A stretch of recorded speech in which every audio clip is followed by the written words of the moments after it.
हमारे सीतापुर की धरती साहित्य क्षेत्र में बहुत उर्वरा रही है।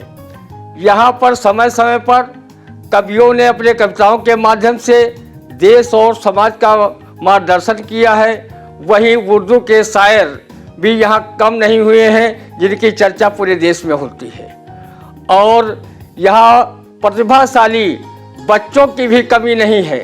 हर क्षेत्र में वो अपनी प्रतिभा का लोहा देश प्रदेश ही नहीं बल्कि देश दुनिया में अब मनवा रहे हैं। इसी कड़ी में आज हम आपको मिलाएंगे एक ऐसे होनहार बालक जिनका नाम ऋषित आनंद जी है। वो अच्छे साहित्यकार हैं। उनको देखकर ऐसा लगता है कि और वो इस कहावत को भी सिद्ध करते हैं कि होनहार बिरवान के हो चीकने पात। और वो बिहारी के दोहे की तरह भी हैं कि सत सैया के दोहरे जो नाविक के तीर देखन में छोटे लगें घाव करे गंभीर। इनकी उर्दू और हिंदी और अंग्रेजी तीनों पर बेहद अच्छी पकड़ है। ये इंग्लिश मीडियम के छात्र रहते हुए सिटी मॉन्टेसरी स्कूल से अभी इन्होंने इंटर की परीक्षा उत्तीर्ण की है। अब ये डॉक्टरी लाइन की परीक्षा जो पढ़ाई करने जा रहे हैं। लेकिन इंग्लिश मीडियम के छात्र होते हुए भी इनमें अपनी मातृभाषा हिंदी के प्रति जो अगाध प्रेम है और जो अपनी राज्य की जो दूसरी भाषा उर्दू है उसके प्रति भी इनको अगाध प्रेम है। इसके चलते इन्होंने हिंदी और उर्दू दोनों पर समान अधिकार प्राप्त किया है। आज हम बीच में ज़्यादा अवरोध न उत्पन्न करके सीधे मिलाते हैं ऋषित आनंद जी से, जो अमित आनंद जी के पुत्र तथा चंद्रमोहन जो आनंद जो अपने ज़िले के अच्छे समाज सेवी हैं, उनके पौत्र हैं। भाई, हम आई इंडिया के दर्शकों को आपकी कविता सुनवाने के लिए लाए हैं और मैं अनुरोध करता हूं कि ऋषित जी, आप पहले उर्दू की कोई गज़ल और उसके बाद कोई नज़्म पेश करें। उसके बाद मैं अपने दर्शकों को हिंदी की कविताएं भी आपसे सुनाऊंगा। नमस्कार दोस्तों, सबसे पहले तो मैं आई इंडिया और प्रदीप जी का धन्यवाद करना चाहूँगा जिन्होंने आज मुझे अवसर दिया और आपके समक्ष मुझे बुलाया। जैसा कि आपने कहा कोई उर्दू की गज़ल नज़्म पढ़ने के लिए, तो एक बड़ी अच्छी गज़ल मैंने लिखी थी कि इस ज़िंदगी में, इस दुनिया में कुछ भी जो है ना वो परमानेंट नहीं होता, हमेशा के लिए नहीं होता। सब नश्वर है, सब टेम्परेरी है। एक वक्त के बाद ना सबको जाना पड़ता है। जो रंग है उनको फीका पड़ना पड़ता है, क्योंकि उसी के बाद नए रंग, एक नई उम्मीद, एक नई किरण आती है। तो इसी पर ऐसी एक गज़ल है, सुनिएगा। जिंदगी में लोग आते ही हैं वक्त की तरह बीत जाने के लिए। जिंदगी में लोग आते ही हैं वक्त की तरह बीत जाने के लिए। उम्रे गुरेज़ा सी जिंदगी में आने और चले जाने के लिए। दिले नादा तू किसके लिए अपने अश्क बहा रहा है। दिले नादा तू किसके लिए अपने अश्क बहा रहा है। जिंदगी का दस्तूर है आने और चले जाने में। ए वक्त जरा आहिस्ता रवि चाल चल। ए वक्त जरा आहिस्ता रवि चाल चल। अभी सबसे मिला भी नहीं, जरा उन्हें देख लेने की इजाजत कर। इन दरख्तों पर भी कब तक पत्तों का बसर रहेगा। इन दरख्तों पर भी कब तक पत्तों का बसर रहेगा। जब खिजाएं देंगी दस्तक इन्हें भी जाना होगा। यूं तो कुदरत का कायदा है आना और जाना, मगर आज इंसानी फितरत भी है आना और चले जाना। शुक्रिया। ये एक गज़ल थी उर्दू की। एक नज़्म भी हम सुनना चाहेंगे कि हमारे दर्शक भी सुनना चाहेंगे और हम भी सुनना चाहेंगे। भाई ऋषित आनंद जी, उस नज़्म को आप पेश कीजिए। बिल्कुल, ये एक बहुत छोटी सी नज़्म है। नज़्म कहें, आप कविता कहें। कुछ चंद पंक्तियां हैं जो मुझे काफ़ी अच्छी लगती हैं, जो जीवन की वास्तविकता पर अपना प्रकाश डालने का एक प्रयास करती हैं। सुनिएगा। ये कागज़ के फूलों से कब तक घर सजाओगे। ये कागज़ के फूलों से कब तक घर सजाओगे। इन आंसुओं को कब तक बारिशों में छुपाओगे। कब तक अपनी ही परछाई से नाराज रहोगे? कब तक जमाने की जी हजूरी में वक्त जाया करोगे? कभी तो इन बंद कमरों से बाहर निकलना पड़ेगा, कभी तो इन बंद कमरों से बाहर निकलना पड़ेगा। चाहो ना चाहो अपने आप से सबको मिलना पड़ेगा। यह जो चंद लोग आए हैं आज तुम्हारे साथ, ये जो चंद लोग आए हैं आज तुम्हारे साथ, कल इन्हें भी जमाने खा जाएंगे। कुछ बस्तियां जो जमाने से अलग हैं आज, कल शायद इन्हें भी जमाने निगल जाएंगे। मगर जो है बागी पंछी, उनसे जमाने पिछड़ जाएंगे। शुक्रिया। भाइयों, अभी आप सुन रहे थे ऋषित आनंद जी को। बहुत ही इनकी सारगर्भित जो गजल और नज्म थी, और देखा होगा कि कितनी कम मात्र 18 साल की उम्र में इन्होंने कैसा लेखन किया है। आप इनकी मेधा को जान सकते हैं, आप इनकी प्रतिभा को पहचान सकते हैं। हमारे नगर में डॉक्टर सुंदरलाल राठौर, जिनको 16 भाषाओं का ज्ञान था, तमसो माँ ज्योतिर्गमय संस्था चलाते थे। वो पूर्व विधायक राकेश राठौर जी के पिताजी थे। उनसे कई लोगों ने कई भाषाएं सीखी, लेकिन ऋषित आनंद जी भी हिंदी, अंग्रेजी और उर्दू पर अपनी पूरी पकड़ रखते हुए अब गुरुमुखी भी सीख रहे हैं। इस प्रकार इनका भाषा ज्ञान बढ़ता जा रहा है। हम उनसे चाहेंगे कि वो हिंदी में भी अपनी कोई अच्छी सी रचना सुनावें, ताकि ये भी अपने उम्र के बच्चों के तो आइकान बने ही, और बड़े बुजुर्ग पत्रकार कवि और शायरों का भी इन्हें आशीर्वाद और मार्गदर्शन मिलता रहे, ताकि इनकी और प्रतिभा आगे बढ़ती रहे। मैं चाहूँगा कि हिंदी की कोई अच्छी सी कविता आई इंडिया के दर्शकों को सुनाए भाई हर्षिल को। ऋषि जी, पिछला महीना ही सावन का महीना था, तो मैंने सावन के महीने में भगवान शिव के लिए एक शिव शक्ति पूजा लिखी थी। शक्ति पूजा तो बहुत बड़ी है, ये किसी शिव तांडव स्तोत्रम या अन्य स्तोत्रम का कोई अनुवाद नहीं है। ये मेरी अपनी स्वरचित एक शक्ति पूजा, एक शक्ति कविता है।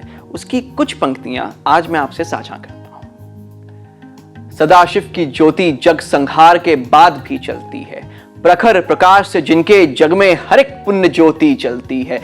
कोटि कोटि नमन मेरा गंगाधर को, जिनकी जटाओं से भागीरथी को भी अपनी राह मिलती है।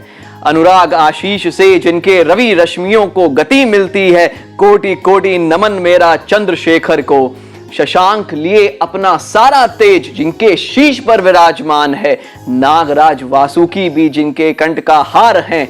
बारंबार नमन मेरा नीलकंठेश्वर को, जिनके कंठ में कालकूट का गरल भी रुक जाता है। एक संकेत पर पवन प्रवाह और मुट्ठी में काल रुक जाता है। ऐसे ये पूरी कविता है, बहुत लंबी कविता है। मैंने आज आपसे कुछ पंक्तियां इसकी साझा की, तो यही थी। और आप चाहें तो इसके अलावा एक और हम दर्शकों के लिए चाहेंगे, एक और हिंदी की कोई बढ़िया सी रचना आप सुनाओ, जो भी लेटेस्ट आपने कोई लिखी हो।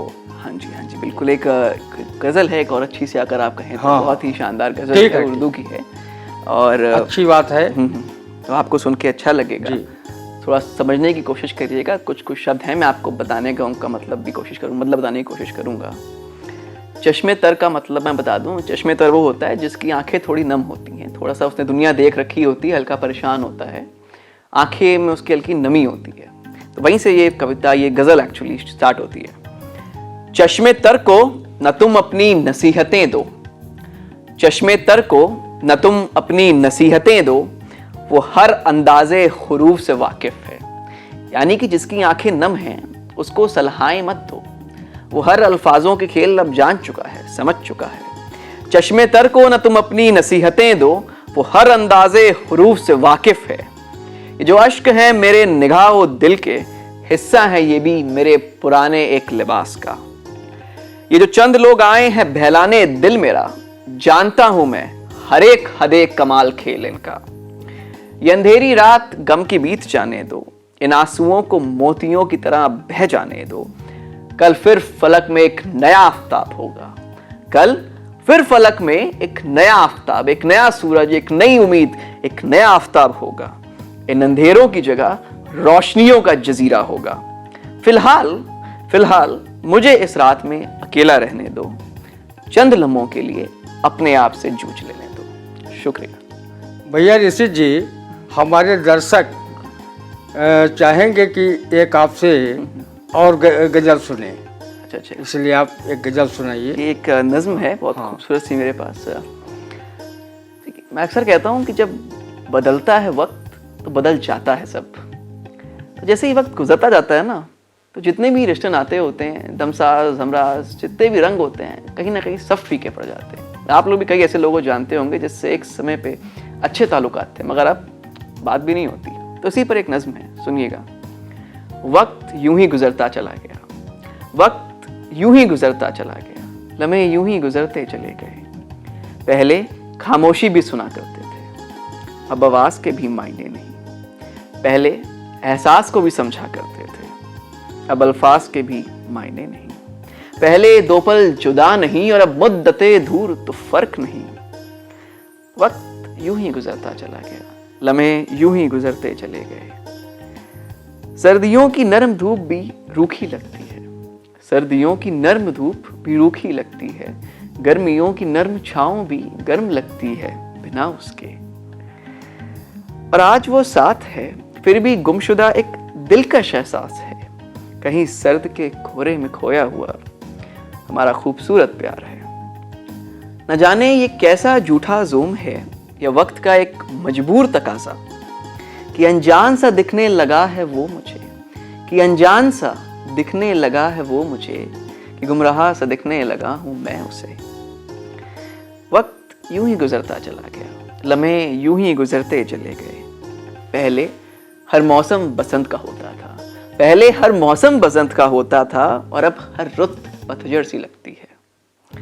पहले सैर भी दश्ते रिफाकत में होती थी और अब विसाले यार हुए जमाना हुआ। रह गया है तो यादें मेरी माजी की, हम रहा से हम राज बनने की कहानी की। वक्त यूं ही गुजरता चला गया, लम्हे यूं ही गुजरते चले गए। अब क्या शिफा देगा हमारी अफसुर्दा मिजाजी को, अब क्या शिफा देगा हमारी अफसुर्दा मिजाजी को। मेरे और तुम्हारे खुश मिजाजी के सब सबब अब बेसबब हैं, कि किसी हजर सा पावागिल हम दोनों हैं, कि गुजरते वक्त ने भुला दी अतीत की मुलाकातें सभी, कि पहले कोई राजे दिल मुजमर नहीं रहता था और अब पहरेदार रहते हैं दिल के दरवाजे की हिफाजत में। वक्त यूं ही गुजरता चला गया, लम्हे यूं ही गुजरते चले गए, कि अब अश्क ने आंखों से धुल दिए हैं रंग सभी रिश्तों के, कि अब अश्क ने आंखों से धुल दिए हैं रंग सभी रिश्तों के, कि फीके हो गए हैं सितारे जो दरख्शां थे बामे फलक में। इजहार की आवाज भी अब लबों की सरगोशियां हैं, इजहार की आवाज भी अब लबों की सरगोशियां हैं। हर वादा पुराना अब खाकिस्तर सा वादा फरदा की रुसवाइयां हैं। तहसीन करूं अब मैं किस आरज़ रुखसार की, कि जो हुस्ने ताम था दिल का गुजर गया गुजरते वक्त के साथ। वक्त यूं ही गुजरता चला गया, वक्त यूं ही गुजरता चला गया, लम्हे यूं ही गुजरते चले गए। शुक्रिया। अभी आपने भाई ऋषित आनंद जी को सुना। जब हमको इतना सुन करके आनंद आया है तो हमारे आई इंडिया के दर्शकों को भी काफ़ी आनंद आया होगा और इनके उम्र के बच्चों को सीख मिली होगी कि वो भी ऋषित आनंद जैसे अपने भाषा के उत्थान के लिए प्रयास करें, क्योंकि हमने एक जगह पर स्वयं लिखा है कि अगर चाहते राष्ट्र का हर विध से उत्थान तो सबसे पहले कीजिए हिंदी का सम्मान। प्रांतीय भाषा अंग है, हिंदी भाषा प्राण, इसके बिन संभव नहीं जन जन का कल्याण। तो जिस प्रकार इंग्लिश मीडियम के छात्र होते हुए ऋषित आनंद ने हिंदी और उर्दू पर इतनी अच्छी और सुंदर रचनाएं सुनाई, और इन्हें ये अंग्रेजी में भी कविताएं लिखते हैं। लेकिन अगली बार जब कभी भेंट होगी तो इनसे इंग्लिश की भी कविताएं आप तक पहुंचाने का आई इंडिया प्रयास करेगा। और ज़्यादा हम ऋषित आनंद जी को भी का समय नहीं लेंगे, अगली बार इनको फिर आमंत्रित करेंगे। और इसी ऋषित आनंद जैसे अनेक प्रतिभाओं को समय समय पर ये आई इंडिया आमंत्रित करता रहा है। आई इंडिया का उद्देश्य प्रतिभाओं को निखारना और संवारना है, ताकि उनकी प्रतिभा देश और समाज के सामने आ सके और लोग उनसे भी कुछ नसीहत ले सके। हमारे स्टूडियो में ऋषित आनंद जी आए, बहुत अच्छा लगा। सौभाग्य था आना है। और आपके पिताजी भी आए साथ में। जी। तो बाढ़े पुत्र पिता के धर्मा, खेती उपजे अपने कर्मा की कहावत भाई अमित आनंद जी भी सिद्ध कर रहे हैं। बड़ा सहयोग अपने पुत्र को कर रहे हैं। बिल्कुल सही। तो ऐसा पिता, इसीलिए पिता का दर्जा आसमान का दर्जा दिया गया है। और फिर अगले कार्यक्रम में फिर इनवाइट करेंगे। बिल्कुल बिल्कुल, बहुत इन्हीं शुक्रिया। सबों के साथ।